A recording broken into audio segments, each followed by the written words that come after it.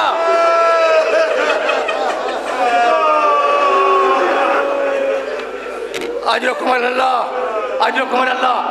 روزانہ صبح سے لے کے شام تک فاطمہ صغریٰ انتظار کرتی کہ اب میرے خط کا جواب آتا ہوگا. محرم آ گیا، جواب نہیں آیا. بس یہ آخری جملہ ہے تقریر کا، اور تقریر اس مرحلے پہ ختم ہو رہی ہے. محرم کی پہلی گزری، دوسری گزری، تیسری گزری، چوتھی گزری. بچی کا اضطراب بڑھتا رہا. روزانہ انتظار کے لیے کھڑی ہوتی ہے کہ خط کا جواب آئے گا. بچی کا اضطراب بڑھتا رہا، یہاں تک کہ محرم کی نویں تاریخ آ گئی. آئی اپنی دادی ام سلمہ کے پاس اور کہا دادی اماں میں نے خط لکھا تھا اپنے بابا کو اور اصغر کی خیریت مانگی تھی، اب تک خط کا جواب نہیں آیا. کہا بیٹی تیرا باپ پردیس میں ہے، جب موقع ہوگا تو جواب لکھے گا. نویں گزر گئی، 10ویں کا دن آیا. بچی انتظار کر کے اپنے حجرے میں گئی. ادھر ام سلمہ اپنے حجرے میں نماز پڑھ کے سوئی تھی کہ رسول کو خواب میں دیکھا. ہاتھوں پہ مٹی ہے، دامن پہ مٹی ہے، سر پر خاک ہے. خواب میں پوچھا یا رسول اللہ یہ کیا ہوا،